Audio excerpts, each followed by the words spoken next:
पौलाचे रोमकरांस पत्र अध्याय 6 वचन 1 ते 5 मी वाचतो, सर्वांनी लक्ष द्या. तर आता आपण काय म्हणावे? कृपा वाढावी म्हणून आपण पापात राहावे काय? कधीच नाही. जे आपण पापाला मेलो ते आपण यापुढे त्यात कसे राहणार? किंवा आपण जितक्यांनी ख्रिस्त येशूमध्ये बप्तिस्मा घेतला तितक्यांनी त्याच्या मरणात बप्तिस्मा घेतला. ह्याविषयी तुम्ही अजाण आहात काय? तर मग आपण त्या मरणातील बप्तिस्म्याने त्याच्याबरोबर पुरले गेलो, ह्यासाठी की ज्याप्रमाणे ख्रिस्त पित्याच्या गौरवाने मेलेल्यातून उठला त्याचप्रमाणे आपणही नवीन प्रकाराच्या जीवनात चालावे. कारण जर आपण त्याच्या मरणाच्या प्रतिरूपाने त्याच्याशी संयुक्त झालो आहोत तर त्याच्या उठण्याच्याही प्रतिरूपाने त्याच्याशी संयुक्त होऊ. Hallelujah, hallelujah, hallelujah, hallelujah, hallelujah, hallelujah, hallelujah, hallelujah, hallelujah. Paul रोमकरांस येथील मंडळीला लिहिलेल्या पत्रामध्ये एक महत्त्वाची बाब सांगत आहे, एक महत्त्वाची गोष्ट तो सांगत आहे. आणि त्याच पद्धतीने तो विश्वासणाऱ्यांना एक महत्त्वाचा सल्ला, एक महत्त्वाचं मत तो इकडे नोंदवत आहे. तो म्हणत आहे, तर आपण काय म्हणावं? कृपा वाढावी म्हणून आपण पापात राहावं काय? जर आपण पापी जीवन सोडलेलं आहे तर आपण पुन्हा एकदा त्याच्यामध्ये राहून कसं काही जगू शकतो? जितक्यांनी ख्रिस्तामध्ये बप्तिस्मा घेतला तितक्यांनी त्याच्या मरणात बप्तिस्मा घेतला. आणि जसं ख्रिस्त पित्याच्या गौरवाने जेव्हा उठला तेव्हा आपणही त्याच्याबरोबर नवीन जीवनामध्ये चालू लागलो. कारण बायबल सांगतं की जसं आपण त्याच्या मरणाच्या प्रतिरूपाने संयुक्त झालो, म्हणजे एकरूप झालो, एकनिष्ठ झालो, तसंच आपण त्याच्या उठण्याच्याही प्रतिरूपाने संयुक्त होऊ, असा तो आपल्याला प्रांजळ सल्ला, एक प्रांजळ मत देत आहे. किती फार महत्त्वाची गोष्ट तो इथे नोंदवत आहे. तो सांगत आहे की आपण नियमशास्त्राच्या अधीन नव्हे, आपण कृपेच्या अधीन आहोत. आपण कृपेच्या काळामध्ये वावरत आहोत, आपण कृपेच्या माहोलमध्ये जगत आहोत. आणि ही कृपा प्रत्येकासाठी आहे. जो विश्वास ठेवणारा माणूस आहे त्या सर्वांसाठी ही कृपा महत्त्वाची आहे, ही कृपा उपलब्ध आहे. कृपा त्या लोकांवर केली जाते जे त्याच्यासाठी योग्य असतात पण, आणि कृपा त्या लोकांवर पण केली जाते जे त्याच्यासाठी योग्य नसतात पण. कारण ही कृपा सगळ्यांसाठी मुबलक प्रमाणात आहे. कृपा म्हणजे मेहरबानी, कृपा म्हणजे मेहर नजर, कृपा म्हणजे उपकार. परमेश्वराने या पृथ्वीवरती त्याच्या एकुलत्या एका पुत्राला पाठवून मानव जातीवरती फार मोठे उपकार केलेले आहेत. कारण त्यांनी त्याच्या पुत्राला पाठवल्यामुळे मनुष्य जातीला एक आशा प्राप्त झाली. कारण या पृथ्वीवरती जगत असताना तुम्ही काय, मी काय, किंवा जगाच्या पाठीवरती असलेला हाडामासातला कोणताही माणूस जेव्हा जगतोय आणि जगत असताना त्याच्या जीवनामध्ये जेव्हा संकट येतात, त्याच्या जीवनामध्ये जेव्हा दुःख येतात, आजारपण येतात, व्याधी येतात, तेव्हा तो इतर माध्यमांच्याद्वारे आपल्या प्रश्नांना उत्तर देण्याचं पाहतो. इतर माध्यमांच्याद्वारे तो आपल्या समस्यांचं निवारण करू पाहतो. आपल्या संकटांवरती तो तोडगा शोधतो. आपणही असं केलं असेल की जेव्हा आपण आपल्या जीवनामध्ये दुःख पाहिली, संकट पाहिली, आजार पाहिले, व्याधी पाहिल्या, अपयश आणि निराशा पाहिली, अशांती पाहिली, आणि मग आपणही आपल्या पद्धतीने काही ना काहीतरी उत्तर शोधायचा प्रयत्न केला. आणि मग उत्तर शोधता शोधता कोण काय सांगेल, कोण काय उपाय सुचवेल, कोण कोणाचा तरी पत्ता देईल, कोण कोणाची तरी ओळख काढून देईल, आणि मग आपण इकडे तिकडे, ह्या दारात त्या दारात, ह्याच्याकडे त्याच्याकडे जाऊन आपल्या प्रश्नांवरती, आजारांवरती, समस्यांवरती उत्तरं शोधत, जी थातुरमातुर उत्तरं आहेत, जी वरकरणी उत्तरं आहेत. आणि मग कोणीतरी काहीतरी सांगेल की तुझ्यावरती अमकं झालेलं आहे, तुझ्या जीवनात अशांती आहे ना, तर तुझ्यावरती कोणीतरी करणी केलेली आहे, तुझ्यावरती तुझ्या धंद्याला यश नाही आहे ना, मग तुझा काहीतरी प्रॉब्लेम झालेलाच आहे, मग तू सतत आजारी पडतोस ना, मग तुझा काहीतरी प्रॉब्लेम झालेलाच आहे, तुझ्यावरती कोणीतरी केलेलं आहे, मग ती मुटकरणी आहे, मग ती वशकरणी आहे, मग ते अमकं, मग तमकं, मग त्याच्यासाठी हे कर, मग त्याच्यासाठी ते कर, मग एवढा खर्च होईल, मग तेवढा खर्च होईल, मग ह्या दिवसाची वाट बघ, मग त्या दिवसाची वाट बघ, मग उलट्या पंखाचा घेऊन ये, मग सरळ पंखाचा घेऊन ये, आणि मग बरंच काय, त्याला काही तोडगाच नाही. तुम्ही फिराल तर असे बरेच दिसतील, मग ह्या नक्षत्रावरती हे करून घे, त्या नक्षत्रावरती ते करून घे, आणि मग ह्या दिवसाची वाट बघ, त्या दिवसाची वाट बघ, ह्या वेळेची वाट बघ, आणि मग बरंच आपण करत सुटतो. कारण आपल्याला एकच डोक्यात असतं, बाहेर निघायचं आहे, अशांतीतून बाहेर निघायचं आहे, व्यसनातून बाहेर निघायचं आहे, दुःखातून बाहेर निघायचं आहे, एकच डोक्यात टार्गेट असतो. मग कोणी काही सांगेल मग त्याला लॉजिक असोत नाही तर नसोत, आपण मात्र करायचं. आणि मग असे बरेचसे टी व्ही चॅनलवरती रेल्वेमध्ये फिरल्यावरती त्यांच्या जाहिराती बऱ्याचशा असतात, आणि मग लोक त्याला बळी पडतात, आणि मग त्यांना ती उत्तरं सापडत नाहीत, आणि मग पुन्हा एकदा ते निराशेमध्ये जातात. काही लोक कर्जबाजारी होतात, काही लोक आपल्या जीवनातल्या गोष्टींना कंटाळून आत्महत्यासुद्धा करतात. आणि मग बऱ्याचशा गोष्टी असतात त्या. आणि मग होतं काय, परमेश्वराची कृपा होते, कोणीतरी येऊन सुवार्थ सांगतो. आपल्याला कळतं, कोणीतरी येऊन सुवार्थ सांगतं की तू प्रार्थनेला येऊन बघ, तू प्रार्थनेला येशील तर तुला समजेल, तू बरा होशील, तुझं हे दुःख निघून जाईल, देवाची तुझ्याविषयी योजना आहे. कोणीतरी सुवार्थ सांगतं, येशूची माहिती सांगतं. येशूच्या द्वारे परमेश्वराने या जगासाठी जी योजना आखली ती योजना तुमच्यापर्यंत येते. आणि मग तुम्ही कसं का होईना देवाच्या निश्चित नियमतालिकेनुसार तुम्ही प्रार्थनेला पोहोचता. आणि मग पोहोचल्यानंतर जेव्हा तुम्ही देवाच्या वचनांशी तुमचा आमनासामना होतो, जेव्हा साक्षींच्या द्वारे तुमचा आमनासामना होतो, जेव्हा तुम्ही परमेश्वराच्या माहोलमध्ये जिवंत मंडळीमध्ये येऊन परमेश्वराच्या उपस्थितीमध्ये जेव्हा तुम्ही स्वतःला बघता, तेव्हा हळूहळू तुमच्या बुद्धीची बंधनं तुटायला लागतात. आणि मग तुम्हाला ते कळतं की माझ्या जीवनात हे जे प्रॉब्लेम आहे ते अमक्याने केलं तमक्याने केलं म्हणून नव्हे, माझ्याच पापांमुळे आहे. माझ्याच पापांचा दुष्परिणाम म्हणून सैतानाला माझ्या जीवनावरती अधिकार मिळाला. मीच काहीतरी चुकी केलेली आहे म्हणून सैतानाला माझ्या मुलाबाळांवरती अधिकार मिळाला. आज माझ्या जीवनामध्ये पाप आहे, आज माझ्या जीवनामध्ये चुका आहेत, आज मी देवाची वचनं मोडतोय, आणि म्हणून मी देवापासून लांब गेलेलो आहे. आणि जेव्हा मी देवापासून लांब गेलेलो आहे म्हणजेच मी सैतानाला फार जवळ आहे.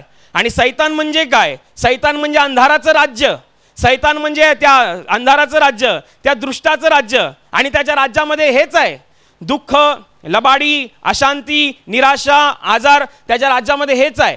आणि म्हणून आपल्याला जेव्हा कळतं देवाच्या वचनांच्या द्वारे, साक्षींच्या द्वारे, जिवंत मंडळीमध्ये आराधनामध्ये भाग घेतल्याच्या द्वारे बुद्धीची बंधनं जेव्हा सुटायला लागतात आणि बुद्धी प्रकाशित होत असते. का? कारण आपण प्रकाशाच्या परमेश्वराजवळ आलेलो आहे. म्हणून आपल्या जीवनातला अंधार नष्ट व्हायला सुरुवात होते आणि आपल्याला सगळं काही अगदी स्पष्ट कळतं की माझ्या जीवनात दुःख आहे ते माझ्यामुळेच आहे, मी काहीतरी चूक केलेली आहे म्हणून सैतानाला अधिकार मिळाला, मी पाप केलंय म्हणून पापाचा परिणाम म्हणून माझ्या जीवनावरती हे आलं. मग आता ह्याला उपाय तो काय, ह्याला उपाय काय कळालं तर आहे. मग उपाय हा आहे की 2000 वर्षापूर्वी परमेश्वराने त्याचा पुत्र या पृथ्वीवरती पाठवला. तो केवळ पाठवला नव्हे आणि या पृथ्वीवरती येऊन केवळ त्यांनी ज्ञान दिलं नव्हे, तर समस्त मानव जातीच्या पापांच्या क्षमेसाठी त्यांनी प्राण क्रूसावरती दिला. त्याच्या क्रूसावरच्या मरणानेच आपल्याला श्रापातून मुक्ती मिळते. आपल्याला कळतं, आपल्याला समजतं, आपण त्यापर्यंत पोहोचतो की येशू ख्रिस्त जो मरण पावलेला आहे, येशू ख्रिस्ताने जे मरण सोसलेलं आहे ते त्यांनी काहीतरी चूक केली होती, त्याने काहीतरी गडबड केली होती म्हणून त्याला शिक्षा झाली नाही. बायबल तर सांगतो तो पवित्र होता, तो निष्पाप, निष्कलंक आणि निर्दोष असा तो देवाचा कोकरा होता आणि तरीसुद्धा त्याला एवढं लाजिरवाणं मरण सोसावं लागलं. आपण आल्यानंतर आपल्याला कळतं की हे लाजिरवाणं मरण जे त्यांनी सोसलेलं आहे ते त्यांनी काहीतरी गडबड केली आहे म्हणून नव्हे, तर माझ्या जीवनामध्ये माझ्या पापांमुळे जी लाजिरवाण्या गोष्टी माझ्या जीवनात येणार होत्या ती सगळी लाज येशूने स्वतःवरती घेतली. स्वतःला त्यांनी एवढं अपमानित करून घेतलं. बायबलमध्ये सांगितलं आहे की प्रभू येशू ख्रिस्त गौरवाचा परमेश्वर आहे, त्याच्यामधून गौरव बाहेर येतो. खरा स्वर्गीय गौरव त्याच्यामध्ये आहे, सर्व काही त्याच्यामध्ये, त्याच्याद्वारे आणि त्याच्या ठाई अस्तित्वात आहे. आणि असा तो गौरवाचा परमेश्वर तुमच्या आणि माझ्यासाठी अपमानित झाला. कितपर्यंत की लोक त्याची थट्टा उडवत होते, लोक त्याला नको नको ते बोलत होते, त्याच्याविषयी ते अगदी तिरस्कार पद्धतीने वागत होते. का? आपल्यासाठी आपल्या पापांची शिक्षा त्यांनी स्वतःवरती घेतली. आणि मग आपण जेव्हा स्तुती आराधनेमध्ये असतो, प्रवचन ऐकतो, तेव्हा आपल्याला कळतं की येशूच्या ज्या 2 हातांवरती खेळ मारण्यात आलेले आहेत ते त्यांनी काहीतरी चूक केली म्हणून नव्हे, तर मी माझ्या हातांनी पापं केली आणि त्या पापांमुळे माझ्या जीवनात जो दुष्परिणाम येणार त्याच्यापासून वाचवण्यासाठी येशूने स्वतःच्या हातावरती खिळे ठोकून घेतले.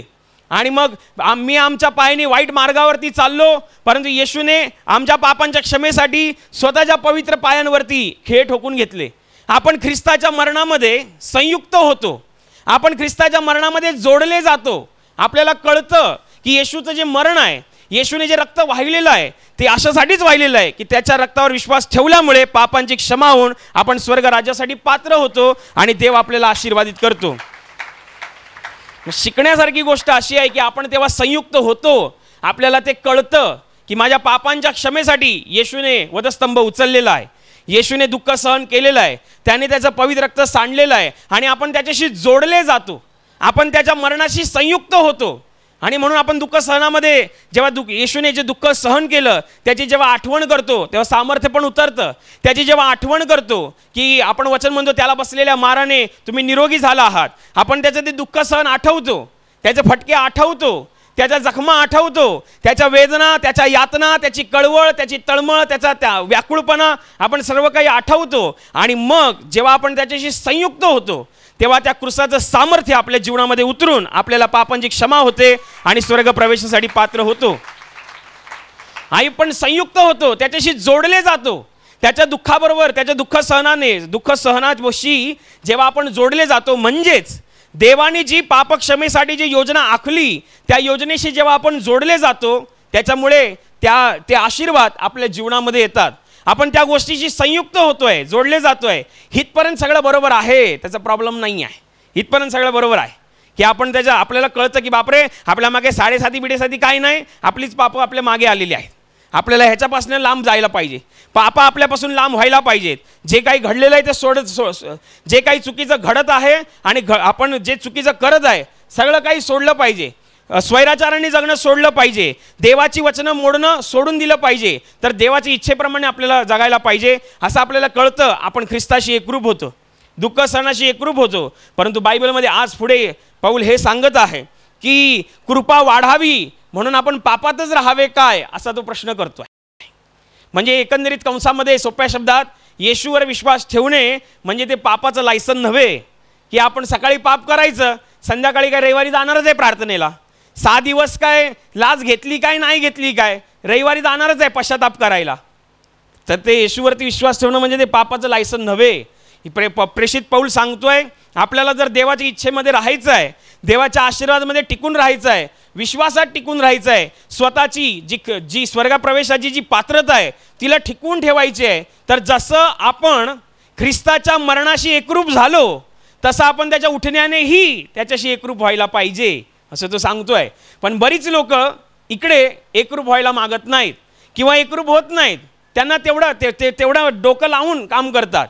ख्रिस्ताच्या मरणाशी एकरूप होण्यासाठी पूर्ण मन लावून काम करतात. का? कारण दुःखातून बाहेर निघायचं आहे, दुःख सुटली पाहिजेत, दुःख बाहेर निघाली पाहिजेत, प्रश्नांना उत्तरं भेटली पाहिजेत आणि म्हणून आपण एक संयुक्त होतो. चांगली गोष्ट आहे, बायबल तर त्याच्याविषयी सांगतच आहे. परंतु बायबल याच्या पुढेही जाऊन सांगतं की जसा तो मरणातून उठला, जसा तो नवीकरणाच्या सामर्थ्याने उठला, तसा आपल्यालाही नवीकरणाच्या सामर्थ्याशी एकरूप झालं पाहिजे.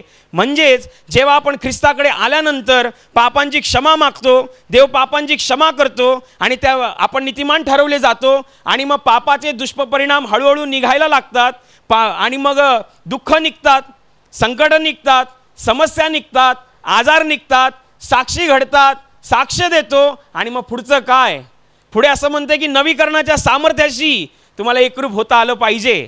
नाहीतर तुम्ही प्रार्थना कराल, पश्चाताप कराल, देव दया करेल, साक्ष घडेल आणि सगळं काही व्यवस्थित आहे, पण याच्या पुढचं काय?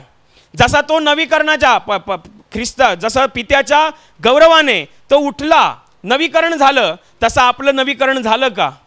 ख्रिस्ताकडे येण्या अगोदर आपलं जीवन पापमय होतं, आपल्याला कळतं पापामुळे झालंय, आपण त्याची क्षमा मागतो, देव क्षमा पण करतो, आशीर्वादित करतो आणि त्याच्यानंतर ते पाप सोडतो का हे महत्त्वाचं आहे. जर तुम्ही नवीकरण झालेलं आहे, जसं ख्रिस्ताने मरण एकदाच सोसलं आपल्या पापांसाठी आणि आपण पण त्याच्याबरोबर मारले गेलो, आपल्या पापी जीवन, पापी स्वभाव, पापी रहनसहन मारली गेली, सगळं काही मेलं. आता जसा ख्रिस्त नव्याने उठला तसं तुमच्यातला नवा मनुष्य उठला का हा प्रश्न आहे. तुम्ही त्याच्या नवीकरणाच्या सामर्थ्यामध्ये जोडले गेलात का हा प्रश्न आहे. म्हणून प्रेषित पौल प्रांजळ सल्ला देतोय की जसं आपण ख्रिस्ताच्या मरणाशी एकरूप झालो, तसं त्याच्या उठण्याच्या प्रतिरूपाप्रमाणे सुद्धा आपण एकरूप होऊ असा तो सल्ला देतोय, असं तो सांगतोय, आपल्याला प्रेरणा देतोय आणि आपल्याला ही प्रेरणा घेता आली पाहिजे ना. ख्रिस्त जसा पित्याच्या गौरवाने जसा उठला त्याच्या प्रतिरूपाने आपल्याला संयुक्त होता आलं पाहिजे. नाही तर पहिला आम्ही लाच घेत होतो आणि मग आता पापांची क्षमा झाली, देवाने दया केली आणि पुन्हा एकदा आम्ही लाच घेण्याच्या प्रक्रियेला लागलेलो आहे. पहिला आम्ही चहाड्या करत होतो, पहिला आम्ही निंदा करत होतो, पहिला आम्ही उठसूट कोणाला बोलत होतो, कमी लेखत होतो, गर्वानी आणि अहंकाराची भाषा आमच्या तोंडची होती. ख्रिस्ताकडे आल्यानंतर समजतं हे चुकीचं आहे आणि मग तुम्ही पश्चाताप करता, क्षमा मागता आणि मग त्याच्यानंतर देवाची दया होते, आशीर्वाद येतात. परंतु त्याच्या पुढचं काय? त्याच्या पुढचं बरं झाल्यानंतर, आशीर्वाद आल्यानंतर, साक्ष घडल्यानंतर तुम्ही तुमचं पापी जीवन मग पूर्णपणे सोडलं की परत अजून तसं आहे? कोणीतरी सांगेल की नाही मी आता 2 वर्ष झाली प्रार्थनेला येतो, नाही मी आता चहाड्या करत नाही, मला समजलेले चहाड्या करायच्या नाहीत, माझ्या तोंडाला फोड आलेला आहे, मला समजले चहाड्या करायचं नाही. आणि मग तुम्ही पश्चाताप करता, देव तुमच्यावरती दया करतो, देव तुम्हाला बरं करतो. आता बरं झाल्यानंतर तोंड चांगलं झालं आहे, मग आता परत तुम्ही कुठे वापरता हे महत्त्वाचं आहे. जसा तो नवीकरण होऊन तो उठला पित्याच्या गौरवाने, तसं आपल्याला नवीकरणाशी संयुक्त होता आलं पाहिजे. बरेचसे लोक होत नाही, ते तिथेच सोडतात, त्यांना असं वाटतं काम झालं. आणि मग कधी कधी असं पण होतं की जेव्हा सगळं काही व्यवस्थित व्हायला लागतं, सगळं काही जेव्हा व्यवस्थित होतं तेव्हा ते आपल्या मर्जीप्रमाणे वागायला परत सुरुवात करतात. जोपर्यंत अंगामध्ये वेदना असते तोपर्यंत सगळं काही व्यवस्थित आहे. एकदा अंगातली वेदना निघून गेली मग स्वैराचार कुठेतरी आपल्या जीवनामध्ये यायला लागतो, मग कुठेतरी स्वतःची इच्छा पुढे यायला लागतात. म्हणून आपल्याला परमेश्वराचा जो गौरवाने उठलेला आहे, बायबलमध्ये इथपर्यंत सांगितलेलं आहे की सर्व काही त्याच्या ठाई सर्व काही नवं होत असतं, त्याच्या ठाई सर्व नवी उत्पत्ती आहे. तर आपण नवी उत्पत्तीप्रमाणे जगणं हे आपलं काम आहे. जसं ख्रिस्ताच्या मरणाशी आपण एकरूप आहे, तसं तो नवीकरणाच्या सामर्थ्याने जसा उठला तसं आपल्याला त्याच्याशी एकरूप होता आलं पाहिजे. नवीकरण झालंच पाहिजे, तर तारणाची जी आपली पात्रता आहे ती टिकून राहते. बायबलमध्ये जक्काई नावाच्या माणसाविषयी जे सांगितलेलं आहे ते किती महत्त्वाची घटना आहे ती. हा जक्काई नावाचा माणूस पापी जीवन जगणारा होता. जो पापी जीवन जगायचा, समाजामध्ये त्याचं काही चांगलं नव्हतं, त्याचं काही कुप्रसिद्धी होती, मग चांगली प्रसिद्धी नव्हती. आणि मग तो फार मोठा श्रीमंत असल्यामुळे येशूविषयीचा नावाचा प्रचार आणि प्रसार त्याच्यापासून थांबला नाही, त्याच्यापर्यंत पोहोचला. आणि याला उत्कंठा झाली आणि मग हा येशूला पाहण्यासाठी तळमळत होता. एकदा कळलं की येशू त्याच्याच गावाच्या आजूबाजूला कुठे आलेला आहे, तो तडक धावत जाऊन येशूला बघायला जातो. आणि मग बघतो तर काय, येशू आहे पण भर गर्दीच्या मधोमध आहे. आणि हा ठेंगणा माणूस, ह्याला येशू दिसत नाही आहे. मग उड्या मारून इकडून तिकडून ह्याला ढकलून त्याला ढकलून बघायचा प्रयत्न करतो, दिसत नाही. आणि मग होतं असं की हा थोडी शक्कल लढवतो आणि मग येशू ज्या वाटेने जाणार आहे त्या वाटेच्या कडेला अंजिराचं झाड असतं, त्या झाडावर तो चढतो. आणि चढल्यानंतर तो येशूला पाहण्यासाठी तिकडे त्या झाडावरती बसतो. येशू त्या वाटेने जात असतो. जात असताना मध्येच तो अचानक येशू मध्येच थांबतो त्या झाडापाशी आणि झाडाकडे दृष्टी करून सांगतो, जक्काया खाली उतर, आज मला तुझ्या घरी उतरायचं आहे. जक्कायाचा आनंद गगनात मावेनासा होतो. जक्काई खाली उतरतो आणि मग येशूला आपल्या घरी घेऊन जातो. बाकीची लोक कुरकुर करतात, त्यांना असं वाटतं की हा माणूस कोणाचं चांगलं करत नाही, तर ह्याच्याशी पण चांगलं होऊच नाही, हा असंच राहू दे, देवाच्या माणसाने याच्या घरात जाणे चांगले नाही. कुरकुर चालू आहे, परंतु जक्काई हटला नाही. जक्काई येशूला घेऊन आपल्या घरी गेला आणि मग जक्काईने त्याचं आगत स्वागत केलं, खानपान झालं, सगळं काही व्यवस्थित झालं. आणि मग येशू काही गोष्टी सांगत होता. येशूबरोबर वेळ घालवल्यामुळे जक्काईचं हृदय परिवर्तन होतं आणि जक्काई लगेच उभा राहून सांगतो की पहा, ज्याचं मी माझ्या संपत्तीतली अर्धी संपत्ती मी गोरगरिबांस वाटून देतो आणि ज्याचं लुबाडलंय त्याला 4 पटींनी परत करतो. तेव्हा येशू म्हणाला, आज या घराण्याला तारण प्राप्त झालेलं आहे. तर मग ध्यानात घ्या, जक्काईने येशू ख्रिस्ताचं आगत स्वागत केलं म्हणून येशू म्हणाला नाही तुला तारण प्राप्त झालंय. जक्काईने येशूचं आगत स्वागत केलं, रेलचेल केली म्हणून येशू म्हणाला नाही तुझ्या घराण्याला तारण झालंय. किंवा तिकडे पंचपक्वानं 56 भोग बनली होती, येशूने खाऊन त्याला बरं वाटलं म्हणून येशू म्हणाला तुझ्या घराण्याला तारण प्राप्त झालंय, असं नाही. तर जेव्हा तो बदलला, जेव्हा त्याच्या हृदयामध्ये तो नवीकरणाच्या परमेश्वराच्या उपस्थितीत राहून हृदय बदललं, हृदय नवीन झालं, दगडाचं हृदय जेव्हा मऊ झालं, तेव्हा बायबल म्हणतं तो तारणाचा परमेश्वर म्हणाला, आज या घराण्याला तारण प्राप्त झालंय, कारण जक्काईचं जीवन बदललेलं होतं. तर शिकण्याच्या गोष्टी अशाच आहेत की आपण ख्रिस्ताच्या मरणाशी एकरूप होतो हे जास्त फारसं सांगावं लागत नाही, परंतु ख्रिस्ताच्या उठण्याबरोबर सुद्धा आपल्याला एकरूप व्हायला पाहिजे. नवा मनुष्य असं स्वतःला सादर करायला पाहिजे. जेव्हा आपण पापामध्ये होतो ख्रिस्ताकडे आलो आणि मग देवाने दया केली, परंतु जेव्हा आपण दया केल्यानंतरचं काय, पापांची क्षमा झाल्यानंतरचं काय, एकदा तुम्हाला नीतिमान ठरवल्यानंतरचं काय, परत तुम्ही पाप करून परत तुम्ही ख्रिस्ताला क्रुसावरती खिळणार का? परत तुम्ही रोज रोज पाप करणार आणि रोज रोज तुम्ही येशू ख्रिस्ताला क्रुसावरती खिळणार का? किती त्या यातना, त्यांनी एकदाच यातना घेतल्या आहेत, त्यांनी एकदाच दुःख सोसलेलं आहे, त्यांनी एकदाच ती तळमळ घेतलेली आहे, एकदाच तो पापासाठी मरण पावलेला आहे. मग आपण रोज पाप करून रोज त्या पापी आदामाला आपल्या जीवनामध्ये आपल्या आत्म्याला घेऊन किती दिवस चालणार, किती दिवस त्याला क्रुसावरती खिळणार? म्हणून ज्या वेळेला पापांची क्षमा होते, देव जेव्हा नीतिमान ठरवतो, त्याच्यानंतर आपली पुढची वाटचाल ही असावी की आपण नवीन माणसाप्रमाणे, नव्या मनुष्याप्रमाणे, नवीकरणाच्या सामर्थ्याने जगत राहायला पाहिजे. जसे येशू ख्रिस्त, येशूच्या ठाई सगळे काही नवीन होत असतं. आज जे तुम्ही आहात, मला माहीत नाही तुम्हाला किती दिवस ख्रिस्तामध्ये झालेत, आज जी तुमची अवस्था आहे ती येशूकडे येण्या अगोदर नव्हती. तुम्ही हलाकीमध्ये असाल, अशांतीमध्ये असाल, दुःखामध्ये असाल, परंतु ख्रिस्ताकडे आल्यानंतर आज सगळं आनंदी आहे, आज सगळं व्यवस्थित आहे, आज सगळं शांतीचं आहे, आज आनंदाची झोप लागते. परंतु ख्रिस्ताकडे येण्या अगोदर झोपा पण लागत नव्हत्या, ख्रिस्ताकडे येण्या अगोदर शांती नव्हती, ख्रिस्ताकडे येण्या अगोदर सतत अपयश असायचं. परंतु ख्रिस्ताकडे आल्यामुळे ते न हलणारं राज्य आपण त्याचे भागीदार झालो हे आपल्याला कळतं. म्हणून आपल्याला ही गोष्ट फार आवर्जून लक्ष दिली पाहिजे की जेवढं आपण ख्रिस्ताच्या मरणाशी एकरूप होतो तेवढंच आपल्याला त्याच्या नवीकरणाच्या, जसं तो उठला त्याच्या प्रतिरूपाशी आपल्याला संयुक्त म्हणजे एकत्रित व्हायला पाहिजे. आणि देवाने हे संयुक्ताचं सामर्थ्य आपल्याला द्यावं म्हणून सर्व मिळून प्रार्थना करू. हालेलुया. आणि आता प्रार्थना करण्याची वेळ आहे. प्रभू येशू म्हणाला, माझ्या नावाने तुम्ही पित्याजवळ जे काही मागाल ते तुम्हाला परमेश्वराच्या गौरवाकरिता देण्यात येईल. होय, त्याचं वचन हेच सत्य आहे. त्याचं वचन तो पूर्ण करणं जाणतो. तो आपल्या वचनांना पूर्ण करण्याचं सामर्थ्य बाळगतो.